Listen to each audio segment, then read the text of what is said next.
Well, the first hardcore show I ever saw wasn't necessarily a hardcore show. It was Silent Fury in '89 or '90 at Club Heaven in Northport.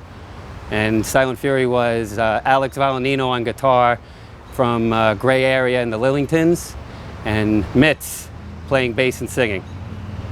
And they were like a metal band, but they were pretty sick. And then in '90 I saw Nuclear Assault.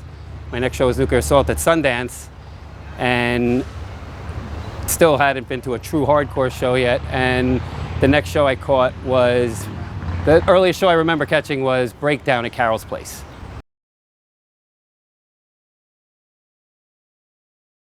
The Angle from Mineola, early '90s. It was shows put on by Artie Philly from Millhouse, and it was just a great Long Island hardcore unity scene. And it was like this little bar, sports bar. It was known as Hotel Leningrad. It was like a pop dance club, not pop, like alternative dance club. And they had hardcore shows there every weekend, and saw some pretty great shows there. Great unity there.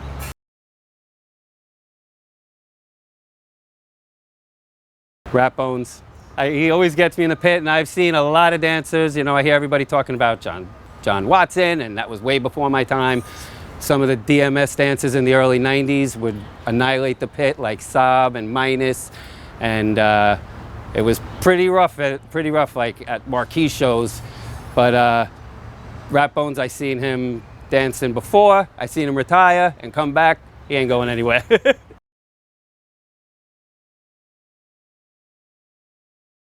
I thought about this a lot, and I'm going to go with either Misfits or Negative Approach from Why Be Something That You're Not. It was early '80s, seemed like it was shot in a basement with interviews and super small, and I wish I was there for those.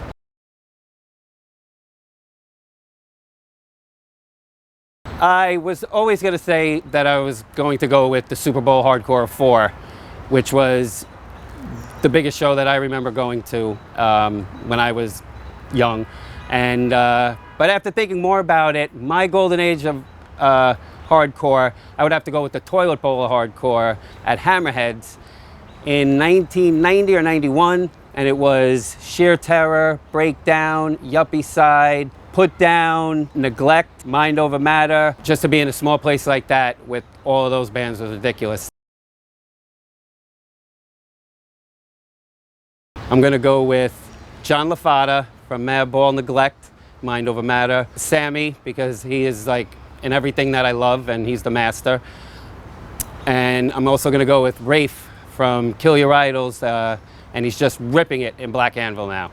But I gotta give an honorable mention to Riggs, because after seeing, I always thought he was a great drummer, but after seeing him do a quick jazz drum on Instagram, I was like, this guy's insane too, so.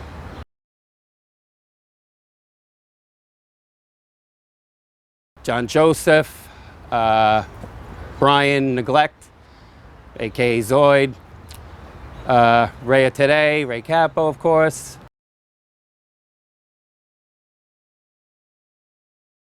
Yes, I would go with World of Pleasure. They're a vegan straight edge band from Canada, and I think they're like the hardest shit out right now.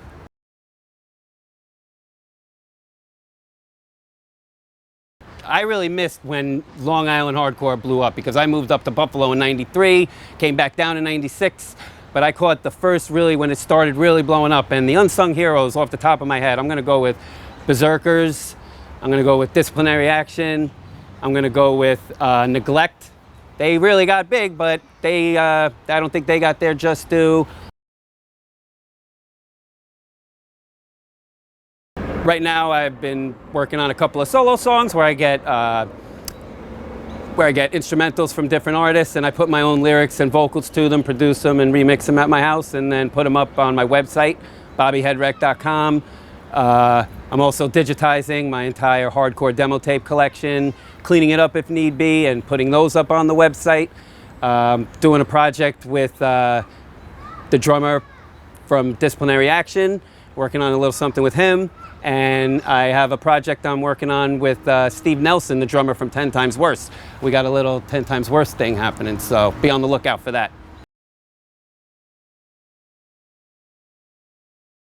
Hardcore is not dead, because like, how can hardcore be dead if it keeps on giving birth to new genres within that hardcore genre, and bands going off and starting new bands outside of the hardcore genre, but still paying respect to their hardcore roots. So hardcore is not dead, and it's never going to die.